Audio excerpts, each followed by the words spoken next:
pandemic. Overall, CTA ridership for 2024 reached over 300 million riders. The system increased by 11%. While ridership and service continue to improve, community safety as well as persistent smoking remain a challenge to returning to pre-pandemic ridership levels.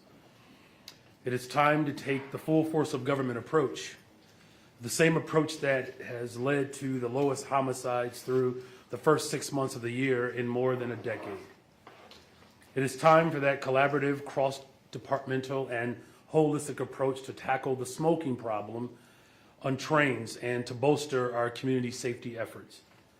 When it comes to smoking on trains, I have a simple message. It has got to stop. On Sunday, we broke the record for the busiest day of all time for TSA at O'Hare Airport.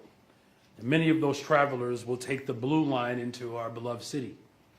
And we cannot have them inhaling smoke or feeling unsafe. And likewise, many families take the CTA every day. And with an estimated 68,000 school-aged children each weekday, it's paramount that we ensure a safe and a healthy ride. Our kids cannot be exposed to the detrimental health impacts of secondhand smoke. And that is why today I signed an executive order launching a full force of government approach to accelerate positive trends and to build a safer CTA system with a focus on creating a smoke-free public transit system. With this executive order, I am directing CDPH and DFSS to work with CTA as well as the police department to eliminate smoking on public transit. Some of this work will include outreach by and visibility of care teams on subway platforms and trains to provide services and treatment to unhoused residents and Chicagoans experiencing mental health crises.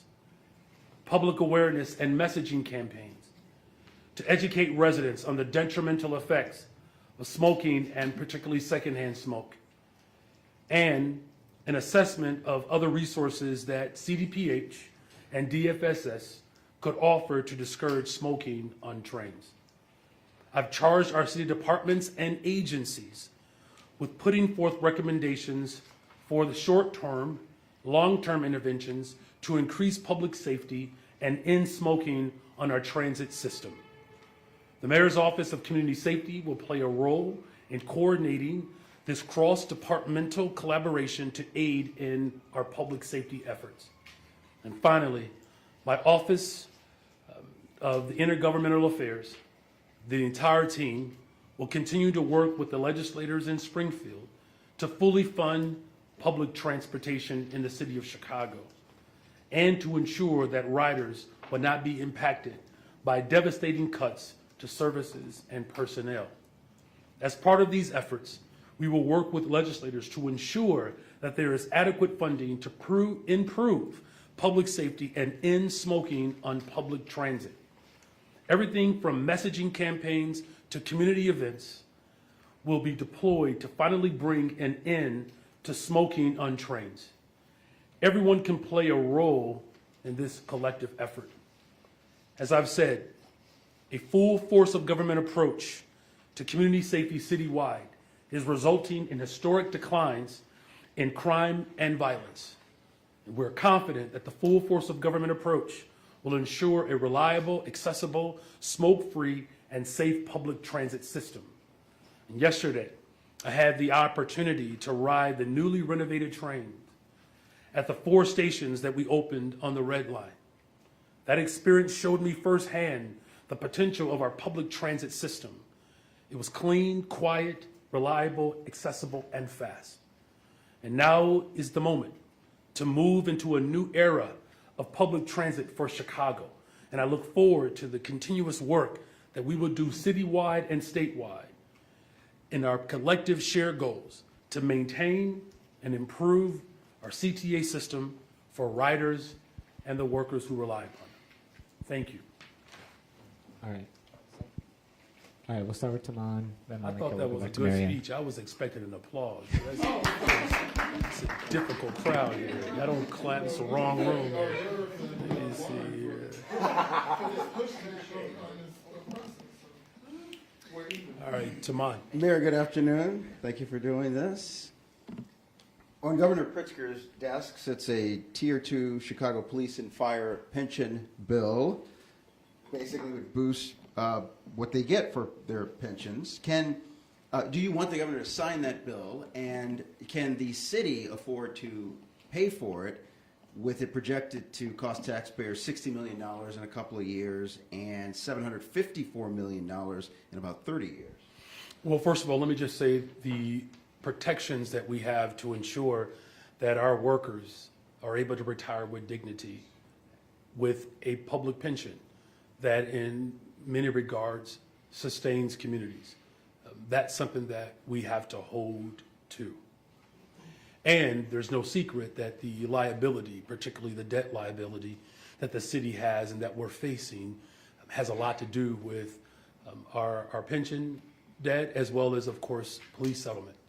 I've spoken to the legislature about my concerns about this particular bill, and I still have those concerns. Our finance team has evaluated the ramifications of such a law, and I am still very much concerned about the expectation and the demand of taxpayers to be able to pay these pensions, particularly without any progressive revenue attached to it. Here's what should or still could happen, is that in our effort to secure retirement for our public employees, which is critical and constitutional, absent progressive revenue, it's impossible to sustain that expectation. And so this, I guess the best way to put it, this is incomplete. So do I hear you saying that the governor should veto this unless he identifies I'm progressive saying that revenue? without progressive revenue, there's not a pathway that allows for us to be able to maintain these obligations. Mayor, Local 2 Fire Union is complaining that a ton of fire equipment such as trucks, pumps, snorkels, ladders are out for repair, creating a shortage.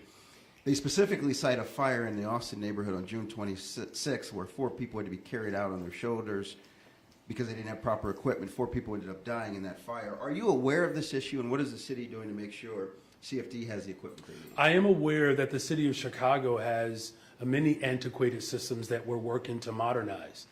Again, this is very much attached to how we generate revenue in this city to ensure that public safety, which is my top priority, that we're properly funding the not just the interventions, if you will, but those that ultimately are showing up on the front line, and that's, of course, our police and fire. So there are some efforts to not only modernize but update equipment, and we've done that, but we're talking about, again, whether it's our buildings or whether it's our equipment, the city for too long has gone without update, and we're going to continue to work to ensure that there's update to our equipment. But again, it has to be attached to a commitment from all of us to have revenue that allows us to do just that.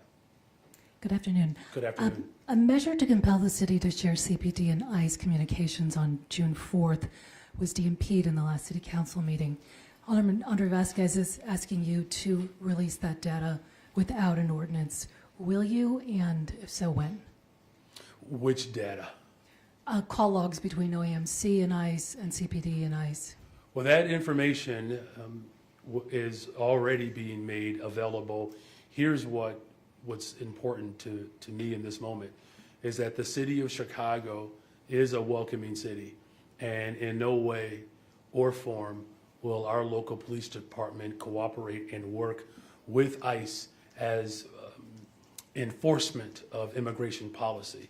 So we're going to continue to evaluate, assess this situation, figure out ways in which we can show up sharper and stronger, particularly at an unprecedented time in which ICE is being used as a militarized force to ultimately intimidate people and to create shock and awe. So we're still holding firm as a welcoming city, and as we evaluate all of our efforts to be far more innovative and creative and thoughtful as we respond to these critical times, we're still very much leading that effort. Thanks. As a Red Line writer, took it over here right now. I know that the poor conductors have to do double duty in trying to enforce the no smoking. How are you going to enforce it? Will there be more people, or do they still have to go and stop the train and ask? Well, again, listen, our airport experienced its busiest day in the history of O'Hare, right? Almost 116,000 coming through TSA. Clear indication that people are relied upon our airports, right? As we work to reclaim our rightful position as the busiest airport in the entire country. We cannot have visitors coming through O'Hare and being met with smoking and even other acts of violence. Same thing goes for our most vulnerable population and those who rely upon public transportation. What this executive order is directing is for the CDPH, DFSS to provide additional support on our trains, in particular to be able to respond to those who are struggling with their mental health, those who are unhoused, but also to the point that you were making is to find other and more effective ways at enforcement. I believe we issued over 6,500, 6,400 tickets. There has to be other ways in which we can enforce. Of course, PSA announcements continue to educate people, but also working with the police department to ensure that we are using the full force of government to be able to crack down on these smokers. And then, of course, the big thing is my intergovernmental affairs team is going to be working with our legislators in Springfield to secure more funding and resources. I believe that more investment in our public transportation not only improves the quality of the public transportation system, but it ensures that we have optimal safety on our system. But this is something that is important to me. I used to ride the train more often when I was in my other capacity, and having, still dealing with asthma, there's nothing more excruciating and debilitating than walking onto a train and you don't feel safe and secure, not to mention you have to inhale, or not have to, but you're subject to secondhand smoke. Hi, Mayor. Hi. President Trump's border czar, Tom Homan, said yesterday that sanctuary cities are going to be his priority now after the Customs and Border Protection agent was shot over the weekend in New York City. Do you feel like Chicago is ready for that to happen, this flooding the zone mentality that he talks about? I really wish that the federal government would actually show up for working people and the things that we actually care about. That's just a wish, right? I'm glad that there's resistance across this country challenging the President of the United States of America to focus on making sure that people have food to eat, that they have access to health care and medicine, that our schools are fully funded. Look, the city of Chicago is a welcoming city. We've been that for 40 years. Threats from the federal government at this moment, clearly we're not intimidated by this. If the President of the United States was actually sincere about his efforts to bring some understanding and clarity around immigration policy, he would actually move forward with policy. These people are just so unserious. And what makes it worse is that because they're not serious, it makes them a greater threat. But the city of Chicago will remain firm in our position as a welcoming city. But is the city taking any steps in the event that federal agents do flood Chicago? We're a welcoming city, period, and point blank.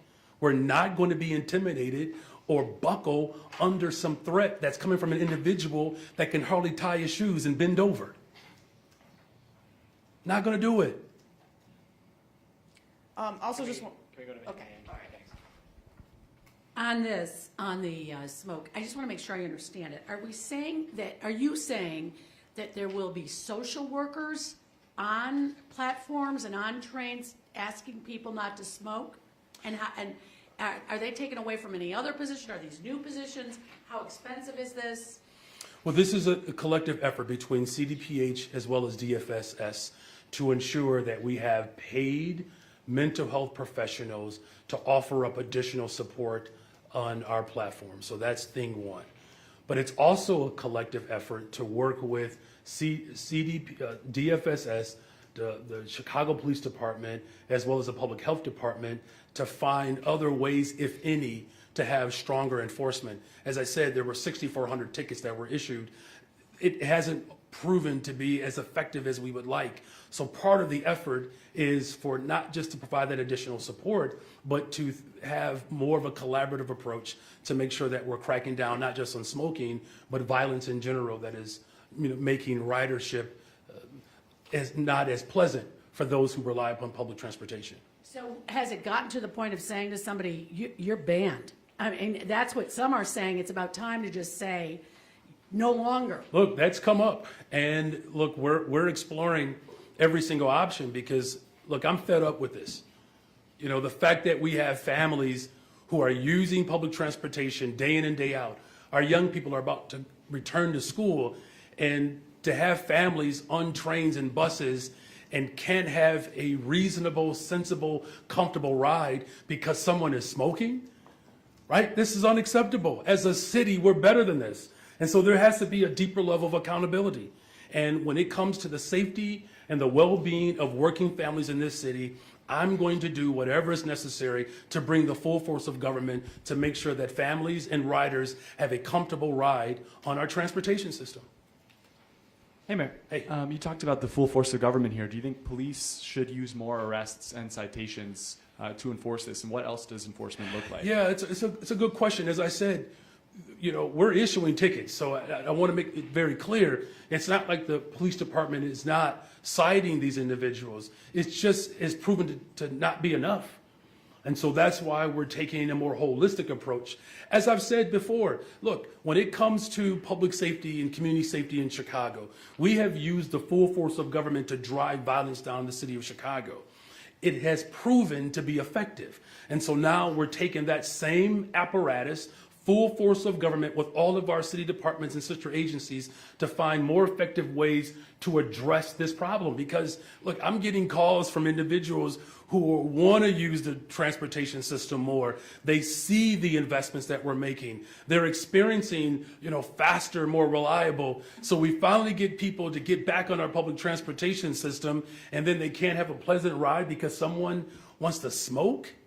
It's unconscionable, it's unthinkable, and I've had enough of this. I've had enough of it. And switching gears, on video gambling terminals, your budget team shared an assessment that they would not bring the city much money based on the current tax split with the state. But your revenue chair, Alderman Hall, said he thinks it'll bring in tens of millions. What do you think? Why is it or why is it not a good idea to have video gambling terminals? This is being debated, right? And of all of the things that we have to do in this city, to make sure that we are investing in our young people, investing in public and mental health, investing in community safety to make sure that our first responders have the equipment and the tools that they need to be effective, we have to have more means of progressive revenue or just revenue in general. And I'm going to continue to have conversations with city council members, the state of Illinois, to look at the most effective way in which we can generate it. I know that there's been some conflation as well as some debate around, how much revenue can actually be drawn from these, machines. I'm open. I'll just say it like that, right? Because the work that we have to do to continue to build a safe and affordable city requires us to make critical investments. And as long as people are willing to participate in that form of entertainment, it's an opportunity for us to secure the revenue that's needed. Mayor Johnson, Yes. over the weekend, ICE arrested an illegal alien named Jose Luis Mendoza Gonzalez, who had been released by a Safety Act judge he was charged with concealing a body of a 37-year-old mother of two, Megan Boss, a body that had been decapitated, abused, kept in a... We got to get to the question. I have I have a constitutional right to ask a question. You do, but I asked the question. I'm a credentialed member of the press. I do have a constitutional right to ask my question. Absolutely, William. We want to get to your question. I'm trying to. If you didn't interrupt me, I would be done with my question. This is not the first time. I respectfully ask you ask the question. Thank you. I'd like to finish my question now. May I? Thank you. Megan Boss, decapitated, her body abused in a dumpster, in a bleach-filled dumpster on this man's property, right? Okay. You have stated over and over and over again that you don't want ICE in Chicago. If that had been Stacy, if that had been your wife Stacy's body, that had been All decapitated. right, that's abused.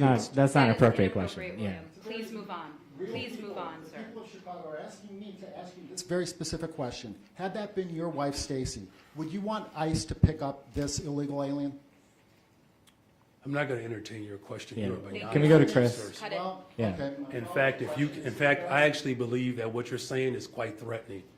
It is Yeah. quite threatening. Can we move on to the next person here? Excuse me, but no, And if you continue to behave in such a way, we'll just make sure that we take the appropriate steps. You are threatening and provocative. this is a question that the real people No, of this Chicago isn't a- are this- asking. William, please give me the microphone. You can ask your respect. Go ahead, sir. Mayor, good afternoon. Good afternoon. Please give me the From the adage of success has many fathers and failure is an orphan, I'm Start wondering- over one more time, please. Sure. Should we wait or should we go? Ask your question. And I am seriously asking you to show respect for this office and give me the He has to be able to microphone. hear what he's saying. William, Hey, we are done, sir.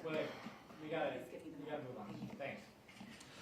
Mayor, good afternoon. Good afternoon. From the adage of success has many fathers and failure is an orphan, I'm wondering on crime numbers in Chicago and the story you're able to tell this summer, how you perceive other institutions, other elected officials looking at Chicago and them claiming to be part and parcel of the success story.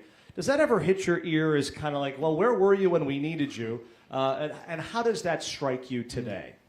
Well, look, the success that we are experiencing in the city of Chicago is one that is still very sobering, right? Because one shooting and one homicide is one too many, and there's still more work to be done. I am grateful, right, that the investments that we have made and the approach that I've taken towards community safety is paying off, right? And this is not just something that's happening in Chicago. If you look at crime in Baltimore, my colleague Brandon Scott there, Mayor Justin Bibb in Cleveland, Mayor Cavalier Johnson in Milwaukee, Mayor Woodfin in Birmingham. There are a number of cities across this country that have made it very clear that you have to build more affordable homes. You have to invest in our young people. We have to invest in behavior and mental health services. These are the things that we have been doing in the city of Chicago since I've been in office, and we're seeing this gradual decline. Now, as far as other levels of and layers of government that have supported this effort, absolutely they play a part. It's policing and affordable housing. It's working with the Cook County government, the state of Illinois. And we've worked with the state of Illinois and Cook County government. We've also worked with business communities. We've worked with the philanthropic community. Here's the one thing about me. Perhaps God knew it was important for me to be a middle child, right? Because sharing in the trend of violent crime going down in the city of Chicago, that's not something that's difficult for me because it is going to take all of us. And here's what I'm calling on for the city of Chicago. As a city, we have to continue to put our arms around one another, invest in what's working. If we all do that, we all succeed, right? When we're saving lives, that benefits all of us. And so, as far as people coming on board at this particular juncture, I'll just say it like this. We're just glad to have them on board. So you don't roll your eyes when you hear some people maybe take credit where it's not due. Look, what's most important to me is that we have less homicides, less shootings. But here's what else we need. We need more affordable homes, right? So I do need people to help with that effort. And that's why we put forth a very bold, audacious platform that is poised to build the safest, most affordable big city in America. Thank you for that. And if you do catch me rolling my eyes, it'll probably be because someone said something offensive about my cubbies. All right. Good evening. I have two quick questions for myself, and pulling the Craig Walls, I have one quick question each for two high-profile colleagues, including one with a WVON Sunday show. So my first quick question. Mark, can you package them so you can get them all out?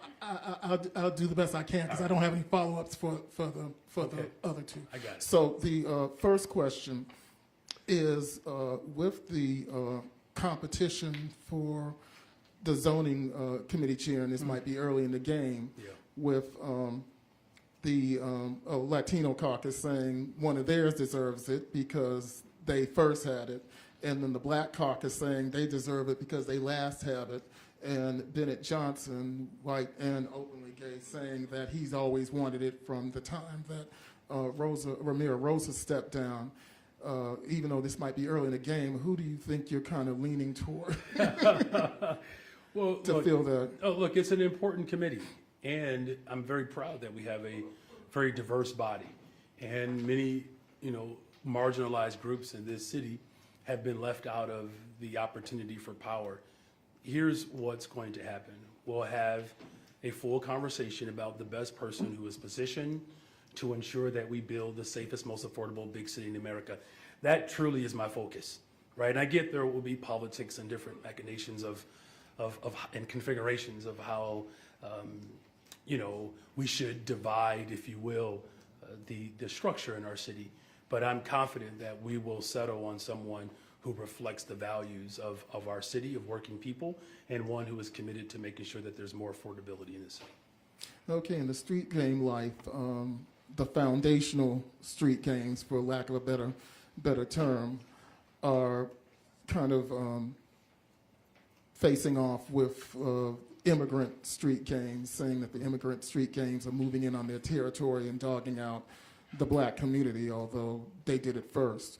And there have been some cases where immigrant gang members have infiltrated foundational gangs. Hence, there's a Venezuelan Disciples Division now of the BDs. What is your strategy, or what strategies are you all looking at to deal with this stuff before we have a, intercultural gang war? Mm-hmm. So, as you know, put forth $100 million towards violence prevention. And part of that effort is around CVI. Our, community violence interrupters have done a really stand-up job at diffusing these tensions that exist within our communities. That's our approach, right? Is to make sure that we're on the ground, that we're within these communities to stop all gang activity from taking place. As a former public school teacher, I can tell you I saw it firsthand. When you have these different divisions and factions that exist within the city of Chicago, it does create real tension and pathways towards violence. But we're going to continue to work with our police department and CVI, as well as our community-based organizations, to ensure that any gang activity not only is not tolerated in our city, but we work to prevent these type of interactions and tensions from materializing in a way that can cause harm to people. Okay. And This is the last one here, Mark. I'm going to try to This is the last one. Okay, I'm going to package them. So, so Robert McKay of WVON's In Focus show, which comes on Sundays in the afternoon and evening, would like to know, and who invites you, by the way, to his show to further illuminate on this whole reparations piece, would like to know, now that you said that you want the same kind of education in all schools, neighborhood schools that are available in the selective enrollment schools, when is that going to kick in, both for general education and vocational education? Yep. And Prosperity, the Prosperity News Organization wants to know why you don't use the word citizen for tax-paying foundation. Okay, so here's what I can say. For public education, Mark, thanks for packaging all of that together. And, Mr. McKay does an incredible job. The contract that we just worked to settle is setting us up for the type of investments in our neighborhood schools that the city of Chicago has longed for. Expanding sustainable community schools where community-based organizations can partner with local schools to ensure that that community has control over the trajectory of that school. Smaller class sizes, that's what we wanted, that's what we got in this contract. Protecting Black history, that's what we wanted, that's what we got in this contract. Protecting Black veteran teachers, that's what we wanted, that's what we got in this contract. These are things that I've been fighting for almost 20 years in the city of Chicago. We're not going to be able to transform it in one contract, but we're certainly moving in that direction. Thank you for those questions. Look, we have a city that is made up of immigrants and folks who come up from the South in the Great Migration, descendants of slaves. Once upon a time, my people weren't even considered a full person. So I'm not going to get into a back and forth about distinctions between people groups. I find that to be not only divisive, but I think it plays into the hands of those who believe in an authoritarian government. We're going to step out of Chicago for a minute. Okay, all right. How far are we going? You made a remark the other day directed to Zorhan Mamdani that, you know, the movement doesn't always show up. A little bit of a warning. And I was wondering, could you talk about when you realized that you started butting heads with some of your allies, and what are you doing to bring them back into the fold? Well, here's just for clarification. What I should have articulated a little clearer is that this is new for a lot of folks, right? And sometimes the movement doesn't always have the capacity to show up in a way that fully speaks to our intentions. That's really was a shorthand. And what I've experienced is that, 10 years ago, I was blocking an elevator downstairs that's now held for me, right? This is probably one of the greatest transformational moments that we've experienced in the city of Chicago, a working class public school teacher and organizer that becomes the mayor of the city of Chicago. And so when you have a movement that has worked hard to resist and beat back or work to beat back against policy, it's a different muscle when you're on the offensive side. And what we have experienced, whether it's paid time off, abolishing the sub-minimum wage, and building more affordable homes and investing in our young people, it's evident, though, that the movement has been strong enough for us to be able to realize parts of our vision. And we're seeing the dividends of that, right, with 32% reduction in homicide, shootings, and shooting victims and robberies. A lot of work to be done. And to I guess, the back end of your question, and I've admitted to this, right, I had a responsibility to help stand up government, but I also had a responsibility to ensure that the movement and the people of Chicago as a whole understood the what and the why. And so regular conversations with you all have certainly helped people get a better understanding. Some of you have participated in our Lakeside Chats, Faith in Government Tour. I'm in senior homes, around the city. WGN and WTTW have done town halls live for people to ask me directly. So, the other outlets that haven't done that yet, you still have an opportunity. You can come to my house. We can sit down and talk with my neighbors. They love Well, it. we also did it at the Hideout with you, right? That's and so that true. was That's a true. good conversation where people can hear directly from me. And many of those folks in the room have been a part of a long, sustained movement to build a safe and affordable city. So my second question, kind of follow-up, though. I took that to mean the movement, meaning people who were aligned with you in the city council, have not always been aligned with you. Oh, and I see. what was the mistake there, and are you working to bring them back into the fold? Well, look, again, if you look at all of the accomplishments, clearly there is stronger alignment than some of the disagreements that we've had, whether they've been privately or publicly. I remember, I believe it was the Tribe that released a press clip from Cliff Kelly and his critique of Mayor Harold Washington.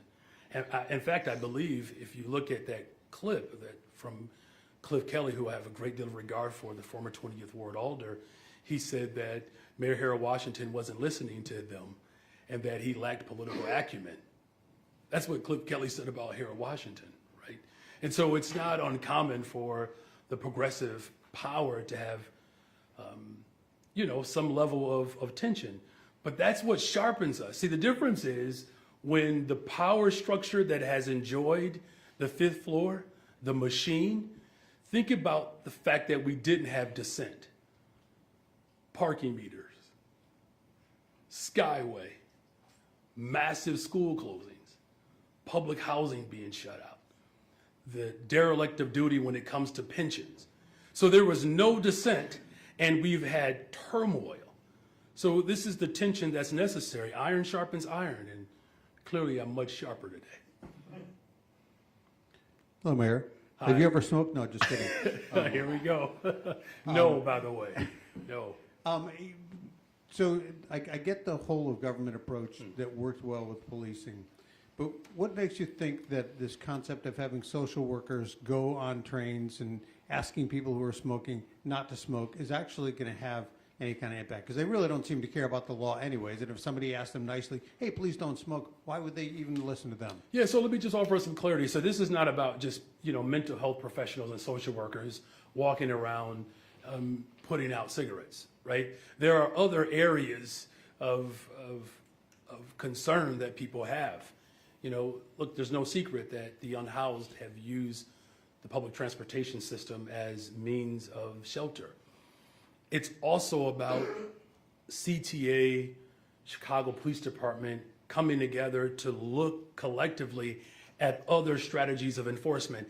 It could be just a part of our public campaign to further educate people, but we do have to find ways in which we can enforce, this measure stronger. And look, it's not just because I have asthma, right? It's really about the discomfort and the uneasiness that these conditions have caused. The fact that we have more people coming through our airports, more people are using our public transportation system, we are so close to getting to pre-pandemic numbers and beyond. And so this is why it's a full force of government. It's not just social workers and behavioral health counselors. It's also coming together collectively to think about ways in which we can strengthen our strategies for stronger enforcement. Because to your point, we've issued tickets. It hasn't gone far enough, and that's why I'm calling out the city of Chicago as a whole, that we're better than this. As a world-class city, we have to have a world-class transportation system. Alderman Conway had presented some request a resolution last month calling for a data-driven study to be done.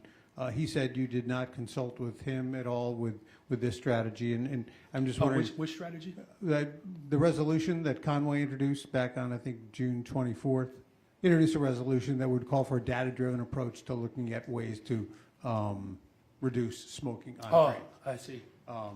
But the other point he brought up is that other large cities don't seem to have this problem. Why do you think Chicago has such a problem with smoking on trains? Well, I think part of it is that we have not been as forceful as I'm being today, right? Look, here's one thing that I've learned in this position. You know what you know, and you do the very best that you can with the information that's in front of you. And clearly we know that we have to have more affordable homes. We have to have a reliable public transportation system. And now it's incumbent upon us in this moment to bring all of our forces together, much like what I've done in other areas, whether it's addressing our budget challenges or whether it's addressing community safety as a whole. This is my concerted effort to let people know that we're not going to tolerate this. And though we have a ways to go, the commitment is to ensure that we have a real smoke-free transportation system. Mayor, as you know, Chicago City Council has a history of alders stepping down and then having loved ones or family members replace them. Kerry Austin, Lemuel Austin, Michael Scott, Monique Scott, just to name a few. If the process to select a replacement for Walter Burnett in the 27th Ward results in his son, should Chicagoans be cynical that it's just another case of don't send somebody nobody sent? Well, let me just say, I'm someone that nobody sent. So let me make it very clear that we have had practices in this city where we've elected and put forth bold leaders to bring about transformation. And second point, Alderman Burnett, 30 years of service. I mean, we're talking about somebody who's come out of public housing, who got a second chance in life. His voters believe in him so much that they just kept voting for him. And so the idea that he will have the opportunity to weigh in, that's not a bad idea, right? Look, I'm encouraging those who live in the 27th Ward that if they're interested in serving in this capacity, they should apply. They should apply. And I'm going to make sure that we have someone in that seat that understands the value of having a safe and affordable big city. So, the only thing that I could just remind people is that we do have elections, that people get to weigh in. And I would encourage, more people to get engaged politically, particularly at a time in which we are experiencing so much turmoil and hatred from the federal government. And on another topic, if I could ask, given the fact that you're starting to look at a deficit next year of $1 billion or even more, will you look to cut areas of the budget? Specifically, will you look to cut the CPD budget? Well, here's what we have already done. Since I've been in office, we have found more efficiencies. I believe last year we had a 3% cut across the board. But we know we cannot cut our way to solvency. It's just not a pathway. Here's what I'm looking for in this moment. I'm looking for, look, I'm a proud Democrat, working class Democrat, you know, a progressive Democrat. The people of this city are looking for leadership that sees everyday working people who are struggling and can hardly make the ends meet. When the cumulative wealth of black and brown people is not on par with other families in this city, no Democrat should be patting themselves on the back right now. And as problematic as Donald Trump is, we have solutions in the state of Illinois, in the city of Chicago, that could show up for working people. Now, look, I get it. People want to find efficiencies. We should do that. Government has to be sharper. Government has to be more productive. But for crying out loud, people want to live in a safe, affordable city. Building more affordable homes, investing in our public institutions, that's what working people are calling for. My budget will reflect what working people are calling for in this city. And it is well past time that those with means put more skin in the game. We continue to ask working people to cut while those who are ultra rich continue to get tax breaks, work through loopholes, and are not putting up their fair share. That's what this budget is calling for in this moment. And I get the conversation around having more productive means of how government is administered. But come on, if we're truly Democrats, the city of working people, why not put forth a budget, which I will, that reflects those values? And I hope that the city council would join me in that effort to protect working people in this city once and for all. Hi, Mayor. On Hi. video gambling, what is your next step, and are you willing or planning to go to Springfield to lobby for the state to increase its share of revenue that it sends to the city, which aldermen say could actually make this a profitable revenue stream? There are ways in which we can have a stronger streamline of revenue share. If you look at the revenue streams that the city of Chicago controls, those are by far outperforming those levers that we don't have control and that the state has control over.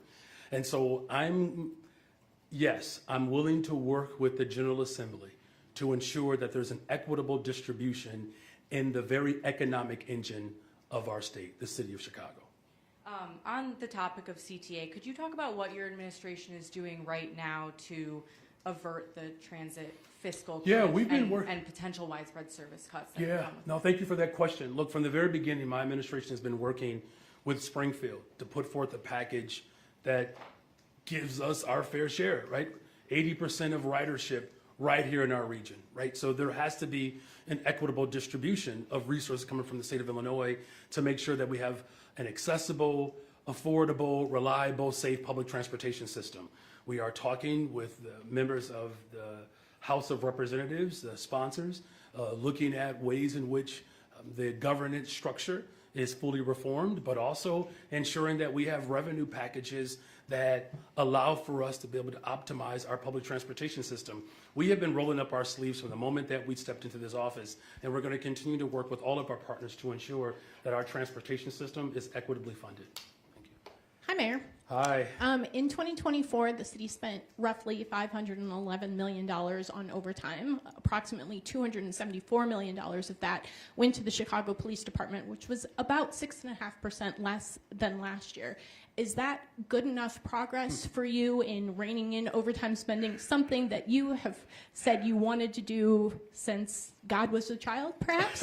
Well, I don't think I've been mayor that long, but hopefully, before Jesus returns, I'm able to live out the next 18 years. But, look, no, it's not enough, right? And what I can say is I do appreciate what the superintendent has done with our budget office.